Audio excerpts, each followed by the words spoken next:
ચાલો વિદ્યાર્થી મિત્રો નમસ્કાર। તો આપણે ધોરણ 12 ની અંદર રસાયણ વિજ્ઞાનની અંદર આપણે ચેપ્ટર નંબર 5 ની વાત કરતા હતા। તો ગયા લેક્ચરની અંદર વિદ્યાર્થી મિત્રો આપણે સમાંગ ઉદ્દીપન અને વિષમાંગ ઉદ્દીપનનો અભ્યાસ કર્યો। હવે ત્યાર પછી આપણે મોસ્ટ આઈએમપી પ્રશ્ન છે તો એની વાત કરીએ કે ભાઈ મોસ્ટ આઈએમપી આપણો જે પ્રશ્ન છે તો એ જે વિષમાંગ ઉદ્દીપન, તો વિષમાંગ ઉદ્દીપન છે તો વિષમાંગ ઉદ્દીપનનો અધિશોષણ સિદ્ધાંતની વાત કરવાની છે। તો આજનો ટોપિક છે વિદ્યાર્થી મિત્રો વિષમાંગ ઉદ્દીપનનો, વિષમાંગ ઉદ્દીપનનો। તો વિષમાંગ ઉદ્દીપનનો અધિશોષણ સિદ્ધાંત, અધિશોષણ સિદ્ધાંત। હવે સૌ પ્રથમ આપણે વાત કરીએ વિષમાંગ ઉદ્દીપન। તો આપણે સમજી ગયા કે ભાઈ પ્રક્રિયક, નિપજ અને ઉદ્દીપક ત્રણેય જુદી જુદી કલામાં અથવા જુદી જુદી અવસ્થામાં હોય તો એને શું કહેવાય? વિષમાંગ ઉદ્દીપન। તો વિષમાંગ ઉદ્દીપનની અંદર આપણે હવે આજે વિદ્યાર્થી મિત્રો એનો જે અધિશોષણનો જે સિદ્ધાંત છે, અધિશોષણ સિદ્ધાંત એ સમજવાનો છે। પણ એની અંદર બે સિદ્ધાંત છે। એક જૂનો સિદ્ધાંત, એટલે કે સૌ પ્રથમ જે આપણે વાત કરતા હતા તો એને જૂનો સિદ્ધાંત તરીકે કીધો, અને ત્યાર પછી નવો સિદ્ધાંત અથવા તો આધુનિક નિયમ તરીકે પણ ઓળખાય છે। તો હવે આપણે એની અંદર પહેલા જૂના સિદ્ધાંતની વાત કરી દઈએ। તો જૂના સિદ્ધાંતની અંદર કેવી રીતે છે, કેવી રીતે આપણે ઉદ્દીપન છે એ ઉદ્દીપનની અંદર અધિશોષણ થતું હતું તો તેની આજે આપણે અહીંયા વાત કરવાની છે। તો એની અંદર વાયુમય અવસ્થા અથવા દ્રાવણમાંના પ્રક્રિયકો, કે ભાઈ વાયુમય અવસ્થા, વાયુમય અવસ્થા અથવા વાયુમય અવસ્થા અથવા તો વાયુમય અવસ્થા અથવા આપણે વાત કરીએ તો વિદ્યાર્થી મિત્રો આપણે વાત કરતા હતા જૂનો સિદ્ધાંત। તો જે જૂનો સિદ્ધાંત છે તો એની અંદર આપણે વાયુમય અવસ્થા અથવા એની અંદર જો દ્રાવણમાં પ્રક્રિયક હોય તો દ્રાવણમાંના પ્રક્રિયકો, જેના દ્રાવણમાંના પ્રક્રિયકો, તો દ્રાવણમાંના પ્રક્રિયકો હોય અથવા વાયુમય અવસ્થામાં પ્રક્રિયકો હોય તો એ કોના ઉપર અધિશોષણ થશે? તો આપણે બધાને ખબર છે ઘન ઉદ્દીપક। તો ઘન ઉદ્દીપક ઉપર છે, ઘન ઉદ્દીપક પર શું થશે? તો કે ભાઈ ઘન ઉદ્દીપક ઉપર છે એ અધિશોષણ છે એ અધિશોષિત થાય છે। તો વાયુમય અવસ્થા અથવા દ્રાવણમાંના પ્રક્રિયકો છે તે ઘન ઉદ્દીપક છે, ઘન ઉદ્દીપક ઉપર શું થશે? તો ઘન ઉદ્દીપક ઉપર અધિશોષિત થશે। તો એ તો આપણે બધાને ખબર જ છે વિદ્યાર્થી મિત્રો। તો જ આપણે એને વિષમાંગ છે, વિષમાંગ આપણે ઉદ્દીપન તરીકે ઓળખાય છે। તો સપાટી પર શું થશે? તો એની અંદર તમને આકૃતિ દોરી અને આપણે વિદ્યાર્થી મિત્રો વાત કરીએ। ધારો કે આ ઘન ઉદ્દીપક છે, તો ઘન ઉદ્દીપક ઉપર ધારો કે હું અત્યારે ઉદાહરણ આપું છું વાયુમય અવસ્થા। તો વાયુમય અવસ્થા છે એટલે કે આ વાયુઓના પ્રક્રિયકો છે। તો આ પ્રક્રિયકો છે એ તમને બધાને ખબર છે કે ભાઈ આ સપાટી પર છે એ શું થશે? તો સપાટી પર અધિશોષિત થશે। તો ધીમે ધીમે જેમ સપાટી પર અધિશોષિત થશે, શું થશે? અધિશોષિત। તો અધિશોષિત છે એ અધિશોષિત થાય છે, તેથી શું થશે? તો કે ભાઈ ઘન પદાર્થ છે, ઘન પદાર્થની સપાટી પર, ઘન પદાર્થની સપાટી અથવા ઉદ્દીપક પર સપાટી પર, ઘન પદાર્થની સપાટી પર પ્રક્રિયકની સાંદ્રતામાં છે એ પ્રક્રિયકની સાંદ્રતામાં શું થશે? તો પ્રક્રિયકની સાંદ્રતામાં છે એ સાંદ્રતામાં શું થશે? વધારો થાય છે। તો એ તો બધાને આપણે ખબર જ હોય। તો એ આપણે વાત કરી કે ભાઈ ઘન પદાર્થની સપાટી પર પ્રક્રિયકની સાંદ્રતામાં શું થશે? વધારો થશે। અને સાથે સાથે આપને ખબર છે કે ભાई अधिशोषणनी प्रक्रिया होय, शेनी होय? अधिशोषणनी प्रक्रिया। तो अधिशोषणनी प्रक्रिया होय तो ये हमेशा प्रक्रिया केवी छे? उष्मा शोषक के उष्माक्षेपक? तो ये आपने बधाने खबर छे, उष्माक्षेपक। એટલે પ્રક્રિયા દરમિયાન શું થશે? તો પ્રક્રિયા દરમિયાન છે ઉષ્મા છે, ઉષ્મા શું થશે? છૂટી પડશે। તો જે ઉષ્મા હવે છૂટી પડે છે, જે ઉષ્મા શું થાય છે? છૂટી પડે છે, તો તે ઉષ્મા છે એ શું થશે? તો તે ઉષ્મા છે ક્યાં વપરાશે? તો વિદ્યાર્થી મિત્રો તે ઉષ્મા છે એ પ્રક્રિયાના છે એ પ્રક્રિયાના વેગમાં શું કરશે? તો પ્રક્રિયાના વેગમાં છે એ વેગમાં શું કરશે? વધારો કરશે। તો વિદ્યાર્થી મિત્રો આપણે આ જે સિદ્ધાંત મેં તમને સમજાવ્યો, તો આ કયો સિદ્ધાંત છે? તો આ જે છે એ જૂનો સિદ્ધાંત છે। કયો સિદ્ધાંત છે? જૂનો સિદ્ધાંત। તો એકદમ સરળમાં સરળ છે કે ભાઈ જૂનો સિદ્ધાંત આપને કેવી રીતે વિષમાંક ઉદ્દીપનની અંદર અધિશોષણ છે એ અધિશોષણ સમજાવે છે, તો આ રીતે આપણે છે એ જૂનો સિદ્ધાંત આપને સમજાવે છે। એકદમ સરળમાં સરળ છે। પણ કે વિદ્યાર્થી મિત્રો આપણે આમાં મધ્યવર્તી સંયોજન જે બને છે, તો એ મધ્યવર્તી સંયોજનની આ જૂના સિદ્ધાંતની અંદર કોઈ પણ પ્રકારની આપણે વાત કરેલી નથી। તેથી હવે જે આપણે સિદ્ધાંતનો અભ્યાસ કરવાનો છે તે સિદ્ધાંત છે આધુનિક સિદ્ધાંત। તો આધુનિક અધિશોષણ સિદ્ધાંતનો આપણે અભ્યાસ કરવાનો છે। તો આધુનિક અધિશોષણનો સિદ્ધાંત છે, તો એ આધુનિક અધિશોષણના સિદ્ધાંતની આપણે વાત કરીએ તો એની અંદર આધુનિક અધિશોષણનો સિદ્ધાંત, આધુનિક અધિશોષણનો સિદ્ધાંત। તો વિદ્યાર્થી મિત્રો હવે આપણે સમજવાનો છે આધુનિક અધિશોષણનો સિદ્ધાંત।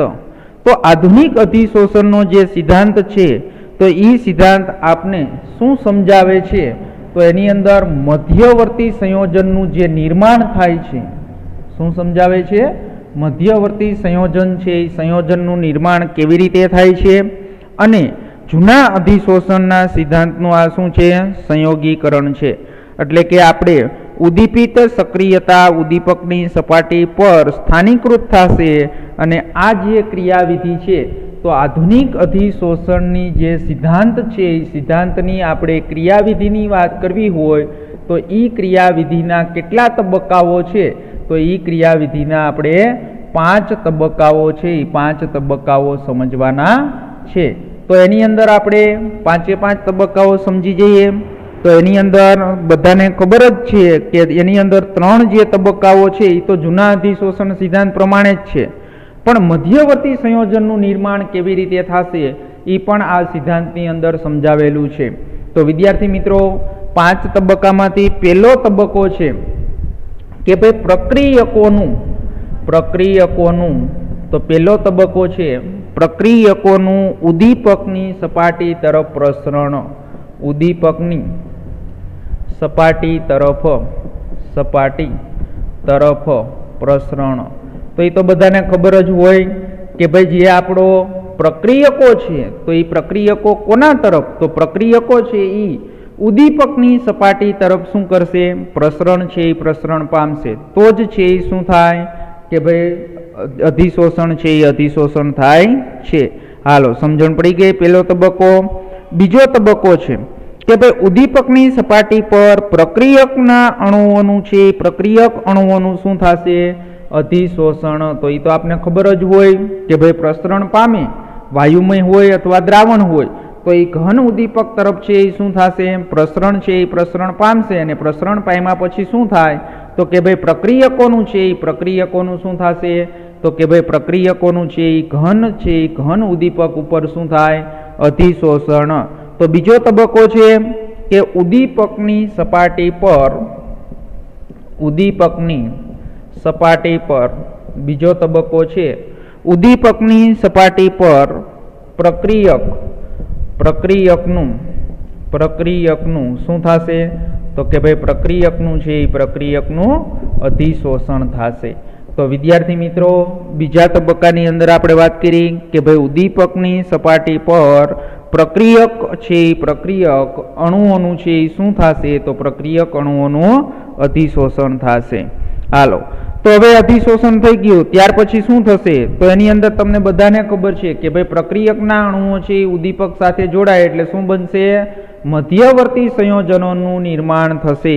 તો એની અંદર આપણે ત્રીજો તબક્કો છે, તો ત્રીજા તબક્કાની વાત કરીએ. મધ્યવર્તી સંયોજન, મધ્યવર્તી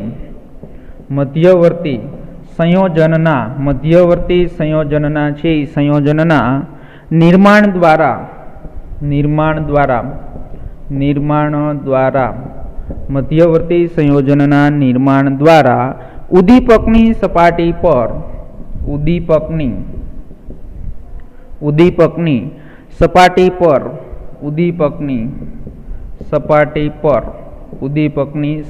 પર રાસાયણિક પ્રક્રિયા છે, રાસાયણિક પ્રક્રિયાનું થવું, રાસાયણિક પ્રક્રિયા થવી. તો આપણે બધાને ખબર છે કે ભાઈ જો પ્રક્રિયક છે એ આપણો અધિશોષણ થશે તો એ અધિશોષણ થવાના કારણે પ્રક્રિયક અને ઉદ્દીપક છે એ ઉદ્દીપક વચ્ચે શું થશે કે ભાઈ રાસાયણિક પ્રક્રિયા છે એ રાસાયણિક પ્રક્રિયા થશે. તો એ રાસાયણિક પ્રક્રિયા થવાના કારણે છે કોનું નિર્માણ થશે? તો રાસાયણિક પ્રક્રિયા થવાના કારણે મધ્યવર્તી સંયોજન છે મધ્યવર્તી સંયોજનોનું શું થશે? નિર્માણ છે નિર્માણ થશે. તો વિદ્યાર્થી મિત્રો, ત્યાર પછી આપણે વાત કરીએ ચોથો તબક્કો. તો ચોથા તબક્કાની અંદર વાત કરીએ કે ભાઈ ઉદ્દીપકની સપાટી પરથી ઉદ્દીપકની સપાટી, તો ઉદ્દીપક છે ઉદ્દીપકની સપાટી પરથી ઉદ્દીપકની સપાટી પરથી પ્રક્રિયા નિપજનું અપશોષણ થવું. શું થશે? નિપજનું અપશોષણ. તો નિપજનું છે નિપજનું શું થશે? અપશોષણ. તો એ અપશોષણ થવું અને તેના કારણે અપશોષણ થવું અને તેના કારણે શું થશે?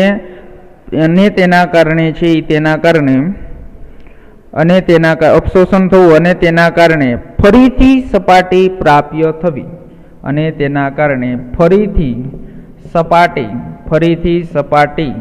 તો ફરીથી સપાટી પ્રાપ્ય થવી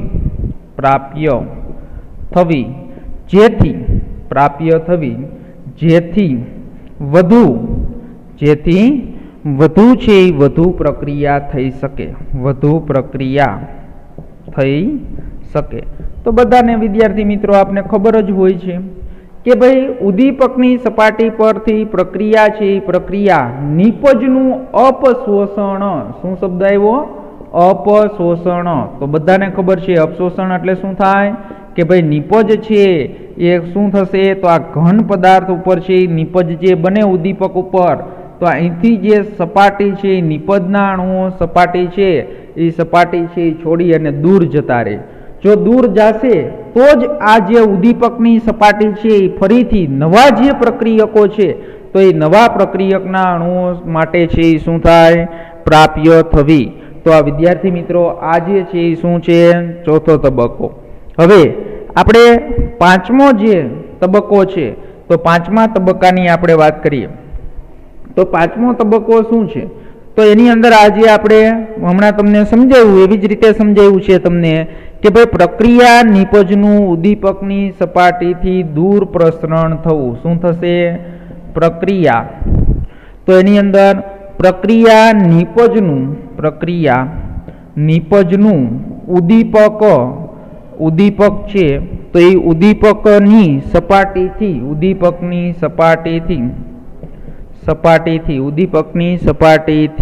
દૂર પ્રસરણ થવું. તો એની અંદર શું થશે? જે નિપજ છે તો એ નિપજ ઉદ્દીપકની સપાટીથી શું થશે? દૂર પ્રસરણ થશે અને ઉદ્દીપકની સપાટી પર અંદરના જથ્થા કરતા મુક્ત સંયોજકતા અણુઓ હોય છે. એટલે એની અંદર ઉદ્દીપકની સપાટી પર શું કહું છું? ઉદ્દીપકની સપાટી.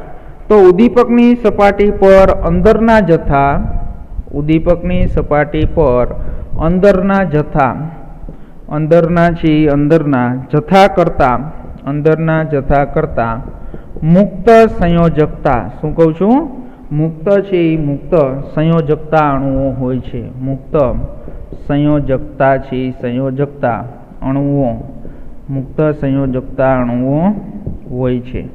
तो एनी अंदर मुक्त संयोजकता छे अणुओ होय छे जे रासायणिक आकर्षण बळ माटे स्थाननी जोगवाई करे छे। तो एनी अंदर पेज आपणे फेरवी नाखीए, समजण पड़ी गई अहीं सुधी।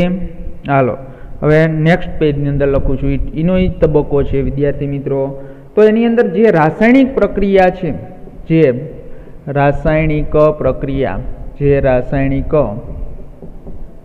प्रक्रिया, तो रासायणिक प्रक्रिया छे, रासायणिक प्रक्रिया, जे रासायणिक प्रक्रियानी अंदर आकर्षण बळो माटे, आकर्षण बळो, आकर्षण बळो माटे स्थाननी जोगवाई, माटे स्थाननी जोगवाई करे छे, माटे स्थाननी जोगवाई करे छे।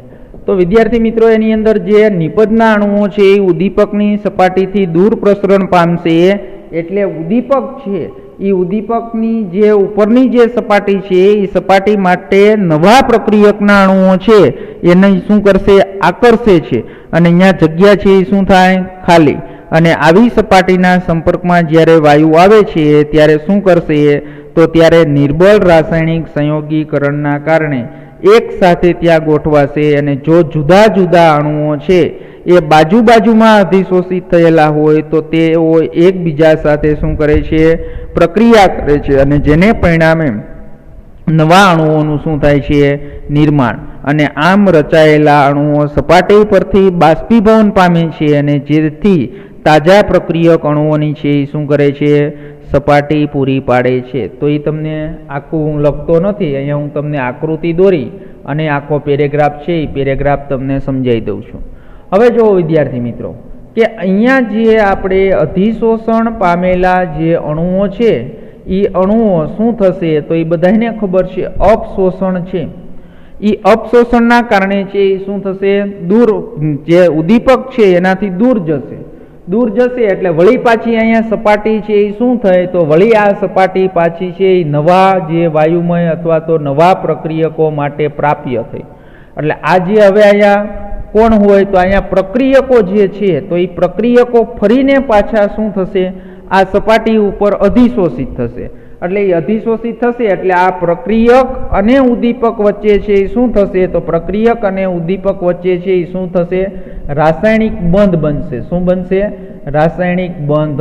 अने बीजुं आपने शुं साथे साथे पेरेग्राफमां कीधुं छे के जो प्रक्रियकना अणुओ आवी रीते बाजू बाजूमां छे ए अधिशोषण पामशे, तो ए बाजू बाजूमां अधिशोषण पामी अने शुं थशे, नवा अणुओनुं निर्माण करशे। शुं करशे, नवा अणुओ। नवा अणुओ एटले कोण थई गयुं, तो के भाई नवा अणुओ एटले शुं थई जशे, निपज। शुं थशे, निपज। तो ए नवा अणुओ एटले के निपजोनुं छे ए शुं करे छे, तो के निपजोनुं छे ए शुं करे छे, निर्माण छे, निर्माण करे छे।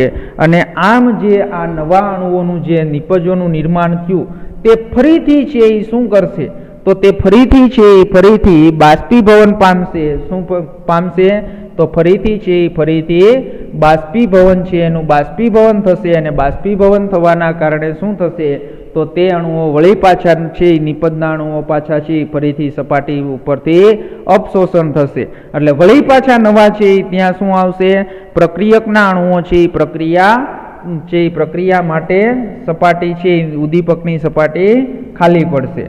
तो एना कारणे छे प्रक्रिया छे प्रक्रिया शुं थशे, तो प्रक्रिया छे प्रक्रिया विद्यार्थी मित्रों सतत रीते छे सतत रीते शुं थाय छे, आगळ छे आगळ वधे छे, जेना कारणे प्रक्रिया छे सतत थई रही छे। पण एक वस्तु तमने कही दઉં कि आ वस्तु खास छे कि भाई उद्दीपक, तो आपणे जे लीधेलो जे उद्दीपक छे तो ए प्रक्रियाना अंते छे उद्दीपक छे, तो एना दळमां के एना रासायणिक छे रासायणिक संयोगीकरणमां कोईपण प्रकारनो छे फेरफार थतो नथी। एटले के रासायणिक संघटनमां दळमां अने छे दळमां અને રાસાયણિક છે એ રાસાયણિક દળમાં અને રાસાયણિક છે એ રાસાયણિક સહઘટનમાં એટલે બંધારણમાં. તો રાસાયણિક બંધારણમાં પણ કોઈપણ પ્રકારનો છે એ કોઈપણ પ્રકારનો ફેરફાર છે એ ફેરફાર થતો નથી. અને અલ્પ પ્રમાણમાં હોવા છતાં ઉદ્દીપક છે એ કેવા પ્રમાણમાં હોય? અલ્પ પ્રમાણમાં. તો ઉદ્દીપક છે એ વિદ્યાર્થી મિત્રો અલ્પ પ્રમાણમાં છે એ અલ્પ પ્રમાણમાં હોવા છતાં તે અસરકારક કાર્ય કરે છે. અને તેમ છતાં પણ આ સિદ્ધાંત ઉદ્દીપકીય પ્રવર્ધકો અને ઉદ્દીપકીય વિષના કાર્યને સમજાવી શકતો નથી. તો એ આપણે હમણાં વાત કરીએ ઉદ્દીપકીય પ્રવર્ધકો અને ઉદ્દીપકીય વિષ, તો એને પણ છે એ સમજાવી શકતો નથી. તો વિદ્યાર્થી મિત્રો આપણે આજે 5 તબક્કાઓ છે એ 5 તબક્કાઓનો જે આપણે અભ્યાસ કર્યો, તો એ હવે મારે તમને આકૃતિ દ્વારા છે એ આકૃતિ દ્વારા સમજાવવું છે. તો એ 5 તબક્કાઓ છે એ તબક્કાઓ આપણે આકૃતિ દ્વારા છે એ શું કરીએ? સમજીએ. તો એની અંદર આપણે પહેલા ઉદ્દીપક છે એ ઉદ્દીપકની સપાટી લઈએ. તો એની અંદર આ જે છે એ પદાર્થ છે એ શું છે? તો આ પદાર્થ છે એ ઉદ્દીપક છે. તો આ પદાર્થ છે એ વિદ્યાર્થી મિત્રો શું છે? ઘન ઉદ્દીપક. હવે એની સાથે મારે ઉદ્દીપક છે એની સાથે મારે A+B, જોજો A B નથી લખતો હું, A+B એટલે A અને B શું છે? તો A અને B શું છે વિદ્યાર્થી મિત્રો? પ્રક્રિયકો છે. હાલો હવે સૌ પ્રથમ છે એ શું થશે? તો બધાને ખબર જ છે કે ભાઈ સૌ પ્રથમ છે આ પ્રક્રિયકો છે એ પ્રક્રિયકો ઉદ્દીપકની છે એ ઉદ્દીપકની સપાટી પર શું થશે? તો કે ભાઈ સપાટી પર છે એ પ્રસરણ પામશે અને પ્રસરણ પામી અને શું થશે? અધિશોષણ થશે. તો એની અંદર આપણે હવે તમે જોઈ શકો છો કે આપણે જે આકૃતિ દોરીએ તો એની અંદર શું થશે? તો એના ઉપર છે એ પ્રક્રિયકોનું શું થશે? અધિશોષણ. એટલે એ અહીંયા જોડાણું અને બી છે એ અહીંયા જોડાણું. એટલે કે પ્રક્રિયા છે એ પ્રક્રિયા કરતા અણુઓનું શું થયું? અધિશોષણ. હવે અધિશોષણ થયું પછી મેં તમને હમણાં જ કીધું હતું કે જો અધિશોષણ પામેલા અણુઓ જો બાજુમાં ગોઠવાશે તો તે પણ બે અણુઓ છે એકબીજા સાથે શું કરી શકશે? પ્રક્રિયા કરી અને મધ્યવર્તી સંયોજન છે એ બનાવે છે. તો એની અંદર આપણો જે આ A અને B છે, તો A અને B વિદ્યાર્થી મિત્રો શું કરશે? તો A અને B છે એકબીજા સાથે શું કરશે? પ્રક્રિયા કરશે. અને પ્રક્રિયા કરી અને શું બનાવ્યું? તો પ્રક્રિયા કરી અને કેવું સંયોજન બનાવ્યું? મધ્યવર્તી સંયોજન. તો વિદ્યાર્થી મિત્રો આ શું બન્યું? મધ્યવર્તી સંયોજન. તો એ મધ્યવર્તી સંયોજન છે એનું શું થયું? નિર્માણ. હવે મધ્યવર્તી સંયોજનના નિર્માણ પછી શું થશે? તો બધાને ખબર છે કે નિપજના અણુઓનું છે એ શું થશે? અપશોષણ. તો નિપજના છે એ નિપજના અણુઓનું છે એ અણુઓનું શું થાય? તો નિપજના અણુઓનું અપશોષણ. તો હવે જે AB છે એ શું બન્યું?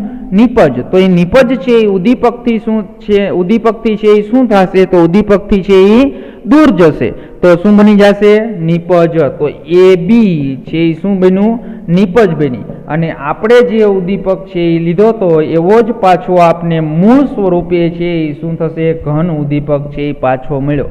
એટલે જો આપણે ઉદ્દીપક લીધો તો એવો જ પ્રક્રિયાના અંતે આવો પાછો મળ્યો. એટલે આપણે એમ કહી શકાય કે ભાઈ એના સહઘટનમાં ફેરફાર થતો નથી અને દળમાં પણ ફેરફાર થતો નથી. તો વિદ્યાર્થી મિત્રો આ મોસ્ટ આઈએમપી 3 માર્ક્સનો પ્રશ્ન છે. વિષમાંગ ઉદ્દીપનનો અધિશોષણનો નવો સિદ્ધાંત સમજાવો. તો આ પ્રશ્ન 3 માર્ક્સની અંદર મોસ્ટ આઈએમપી છે અને કમ્પ્લીટ આ પ્રશ્ન છે એ તૈયાર કરવાનો છે.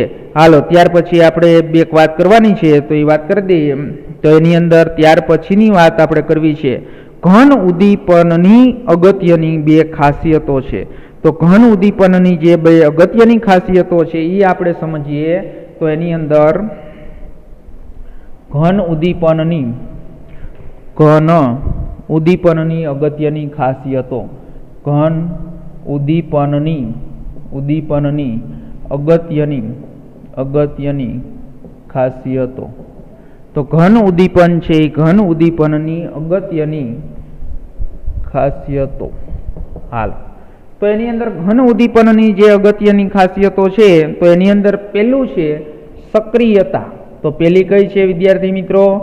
સક્રિયતા. તો બધાને છે એ આપણે સમજવાનું છે સક્રિયતા કોને કહેવાય. તો એની અંદર આપણે બધાને ખબર છે કે ભાઈ ઉદ્દીપકની જે सक्रियता छे ई विशेष प्रमाणमां छे ई रासायणिक अधिशोषणनी प्रबलता पर आधार राखे छे। एटले उद्दीपकनी सक्रियता छे, सक्रियता कोना उपर आधार राखे तो के भाई अधिशोषणनी प्रबलता पर। कोना उपर आधार राखशे? अधिशोषणनी प्रबलता पर। तो ये अधिशोषणनी प्रबलता पर आधार राखशे अने प्रक्रियको छे उद्दीपक पर प्रमाणमां प्रबलताथी शुं थवा जोईए? अधिशोषित थवा जोईए। एटले तेथी जे सक्रिय बने छे। अने वળી जो प्रबलता थई, तमने बधाने खबर छे के आ आपणो उद्दीपक होय, उद्दीपक उपर आ वायुओना अणुओनुं छे ई शुं थवुं जोईए? अधिशोषण। पण अधिशोषणनी छे प्रबलता, तो ए प्रबलता उपर आधार राखे छे। पण प्रबलता एटली बधी पण वधारे न होवी जोईए। खास हो, जो प्रबलता छे ए प्रबलता एटली बधी वधारे पण न होवी जोईए। वधारे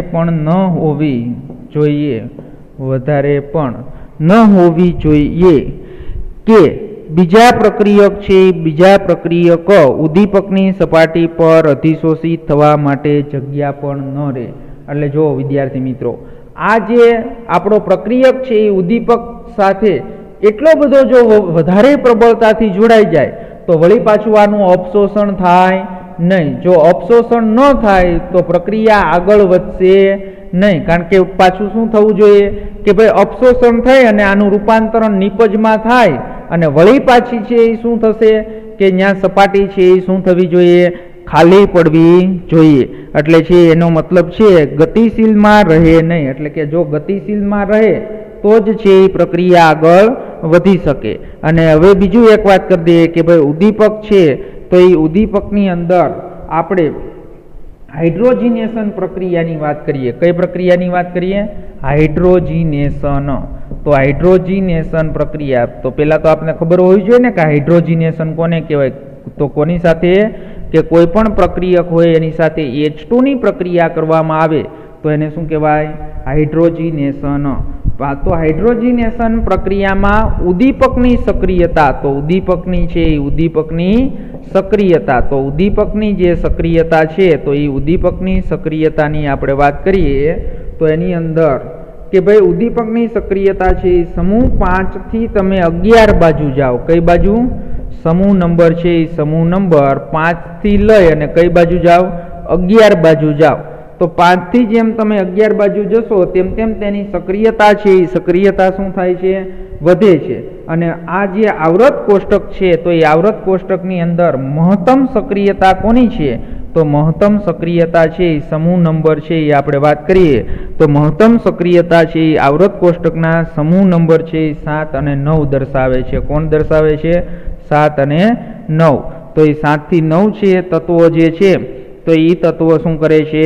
वधारे सक्रियता महत्तम सक्रियता छे ए दर्शावे छे। तो विद्यार्थी मित्रों एनुं एक उदाहरण पण आप्युं छे आपणे हाइड्रोजिनेशननुं। तो ऑक्सिजन साथे छे ए शुं करीए? तो O2 साथे O2 वायु साथे H2 वायु एटले हाइड्रोजिनेशन थयुं ने। ऑक्सिजन साथे कोनी प्रक्रिया करी? H2 नी। तो एनी अंदर आपणे शुं लीधुं? प्लेटिनियम उद्दीपक। तो प्लेटिनियम उद्दीपक साथे प्रक्रिया करता आपणे शुं मळशे? H2OG। रिएक्शन संतुलित करिए तो 2 रिएक्शन थई गयो संतुलित। तो विद्यार्थी मित्रों आ पण छे ए उदाहरण कोनुं छे? हाइड्रोजिनेशननुं। तो आ आपने खबर होवी जोईए। तो आ जे छे घन उद्दीपननी छे शुं छे? सक्रियता। तो सक्रियता छे ए तमने खबर होवी जोईए। हवे आपणे बीजो एनो एक अगत्यनो गुणधर्म छे तो ए आपणे अगत्यनो गुणधर्म जोई लईए। तो बीजो अगत्यनो गुणधर्म छे वर्णात्मकता। वर्णात्मकता। तो विद्यार्थी मित्रों वर्णात्मकता छे ई शब्द आपने छे समजाय एवो नथी, पण जो एनो इंग्लिश शब्द तमे लेशो सिलेक्टिविटी। शुं छे? सिलेक्टिविटी। तो सिलेक्टिविटी नी वात करशो तो तरत ज मगजमां आवी जशे के भाई सिलेक्शन करवानुं छे आपणे। शुं करवानुं छे? सिलेक्शन। तो सिलेक्शन केवी रीते? तो पहेला तो घन उद्दीपकनी वर्णात्मकता कोने कहेवाय? तो वर्णात्मकतानी आपणे वात करवी होय तो एकदम सरळ अने सादुं के भाई जुओ तमे कोईपण रासायणिक प्रक्रियानी अंदर समान प्रक्रियको होय। शुं होय? સમાન પ્રક્રિયકો. તો પ્રક્રિયકો કેવા છે? તો કે ભાઈ પ્રક્રિયકો સમાન છે. તો પ્રક્રિયકો છે એ સમાન પ્રક્રિયકો હોય, પણ એમાં જો ઉદ્દીપક છે તો એ ઉદ્દીપક કેવા લ્યો તમે? જુદા જુદા. તો નિપજ પણ તમને છે એ કેવી મળે? જુદી જુદી. તો એને શું કહેવાય? તો એને શું કહેવાશે? તો નિપજ છે એ નિપજ પણ તમને કેવી મળશે? જુદી જુદી મળશે. એટલે આપણે એને શું કહેશું? વર્ણાત્મકતા, અથવા તો એને આપણે શું કહીશું? સિલેક્ટિવિટી. તો એની અંદર આપણે એક ઉદાહરણ આપીએ તો સમાન છે એ સમાન પ્રક્રિયા પરિસ્થિતિમાં અનેક નિપજો શક્ય હોય ત્યારે તેની ચોક્કસ નિપજ ઉત્પન્ન કરવાની દિશામાં લઈ જવાની ક્ષમતા, એટલે એ કોની વ્યાખ્યા થઈ? વર્ણાત્મકતાની વ્યાખ્યા થઈ. હજી એક વખત બોલું છું, વર્ણાત્મકતા એટલે શું? કે જ્યારે સમાન પ્રક્રિયા પરિસ્થિતિમાં અનેક નિપજ શક્ય હોય ત્યારે તેની ચોક્કસ નિપજ ઉત્પન્ન કરવાની દિશામાં લઈ જવાની ક્ષમતાને શું કહેવાય? વર્ણાત્મકતા કહેવાય. તો એની અંદર આપણે એક ઉદાહરણ લઈએ તો ઉદાહરણની અંદર પ્રક્રિયકો કાર્બન મોનોક્સાઇડ અને કોણ છે? કાર્બન મોનોક્સાઇડ અને એની પ્રક્રિયા કોની સાથે કરવાની છે? ડાયહાઇડ્રોજન H2 સાથે કરવાની છે. પણ જો તમે એની અંદર જુદા જુદા ઉદ્દીપકો વાપરશો તો નિપજ પણ તમને શું મળશે? જુદી જુદી. તો વિદ્યાર્થી મિત્રો, નીટ અને JEE છે આમાંથી વારંવાર છે MCQ પૂછાય છે, તો આપને ખબર હોવી જોઈએ. તો એની અંદર આપણે કાર્બન મોનોક્સાઇડ સાથે કોની પ્રક્રિયા કરવી છે? ડાયહાઇડ્રોજન વાયુની. તો કાર્બન મોનોક્સાઇડ સાથે ડાયહાઇડ્રોજન વાયુની પ્રક્રિયા કરવી છે. તો એની અંદર પહેલાં હું નિકલ ઉદ્દીપક છે એ ઉદ્દીપકની હાજરીમાં પ્રક્રિયા કરું તો ત્યારે મને શું મળે છે? તો ત્યારે મને મળશે CH4. તો CH4 એટલે શું થાય? મિથેન. અને પ્લસ શું મળશે આપને? H2O. તો એની અંદર વિદ્યાર્થી મિત્રો રિએક્શન સંતુલિત કરી લઈએ તો એની અંદર હાઇડ્રોજન 4 ને 2 6 એટલે 3. મિથેન એટલે શું કહેવાય? આલ્કેન. શું મેળવ્યું આપને? નિપજ કઈ મળી? આલ્કેન. કાર્બન છે મોનોક્સાઇડ સાથે ડાયહાઇડ્રોજનની પ્રક્રિયા નિકલ ઉદ્દીપકની હાજરીમાં કરતા નિપજ આપને શું આપે છે? તો કે નિપજ આપને આપે છે આલ્કેન. એવી જ રીતે વિદ્યાર્થી મિત્રો પ્રક્રિયકો સરખા, એટલે વળી પાછી કાર્બન મોનોક્સાઇડ સાથે જ હું કોની પ્રક્રિયા કરું છું? ડાયહાઇડ્રોજન. પણ જો ઉદ્દીપક છે એ શું લઉં છું? બીજો. તો ઉદ્દીપક આપણે લઈએ કોપર, પણ કોની હાજરીમાં? ઝીંક ઓક્સાઇડ, અથવા તમે એની શું લઈ શકો? ક્રોમિયમ ડાયોક્સાઇડ, ક્રોમિયમ ઓક્સાઇડ એટલે Cr2O3. તો Cr2O3 ની હાજરીમાં જો પ્રક્રિયા કરો ત્યારે તમને આલ્કેન નહીં પણ શું મળે છે? CH3OH. એટલે શું નિપજ આપી તમને? આલ્કોહોલ. શું નિપજ આપી? આલ્કોહોલ. સમજણ પડી ગઈ વિદ્યાર્થી મિત્રો? તો આને કહેવાય વર્ણાત્મકતા, સિલેક્ટિવિટી. એટલે તમારે કઈ નિપજ મેળવવી છે તો કયા ઉદ્દીપકનો ઉપયોગ કરવો તો એને બધાને ખબર છે કે સિલેક્ટિવિટી કહેવાય, અને એનો શુદ્ધ ગુજરાતીમાં શબ્દ આપ્યો છે વર્ણાત્મકતા. તો રિએક્શન સંતુલિત કરવાનું બાકી છે. હાઇડ્રોજન 4 તો હાઇડ્રોજન 2. હાલો એવી જ રીતે કાર્બન મોનોક્સાઇડ સાથે પાછી ડાયહાઇડ્રોજનની પ્રક્રિયા કરો. ત્યાં તમે ખાલી ઉદ્દીપક વાપરો છો કોપર Cu, ત્યારે તમને મળે છે HCHO. તો શું કહેવાય HCHO ને? તો એને કહેવાય ફોર્માલ્ડિહાઇડ. શું કહેવાય? ફોર્માલ્ડિહાઇડ. અથવા તો કોકને એમ કેવું હોય મિથેનાલ. તો ફોર્માલ્ડિહાઇડ મેળવવો છે તમારે, તો ફોર્માલ્ડિહાઇડ મેળવવા માટે તમારે કયા ઉદ્દીપકની જરૂર પડી? કોપર. તો વિદ્યાર્થી મિત્રો આ 3 ઉદાહરણ આપણે યાદ રહેવા જોઈએ. આમાંથી JEE અને નીટમાંથી MCQ પૂછાય છે, તો આ ખાસ છે આપને ખબર હોવી જોઈએ. તો આને શું કહેવાય? વર્ણાત્મકતા. એટલે આના ઉપરથી તમે અવલોકન કરી શકો કે ઉદ્દીપકીય પ્રક્રિયા સ્વભાવે ખૂબ જ શું છે? વર્ણાત્મક છે. એટલે કોઈ આપેલ ઉદ્દીપક કોઈ ખાસ પ્રક્રિયા માટે છે એ પ્રક્રિયા માટે વર્તે છે અને બધી જ પ્રક્રિયાઓ માટે નહીં. તો આનો અર્થ એમ થાય છે કે એક પદાર્થ કોઈ એક પ્રક્રિયામાં ઉદ્દીપક તરીકે વર્તે છે અને તે અન્ય પ્રક્રિયાઓને ઉદ્દીપિત કરવામાં પણ નિષ્ફળ નીવડે છે. તો વિદ્યાર્થી મિત્રો આને કહેવાય વર્ણાત્મકતા, સિલેક્ટિવિટી. સમજણ પડી? હાલો અહીંયા સુધી કમ્પ્લીટ તૈયાર કરી નાખજો. ત્યાર પછી આવતા લેક્ચરની અંદર જીઓલાઇટની વાત કરશું, ઉત્સેચક ઉદ્દીપનની વાત કરશું અને ઉદ્યોગોમાં ઉદ્દીપકની વાત કરશું. હાલો અહીંયા સુધી કમ્પ્લીટ તૈયાર થઈ જવું જોઈએ.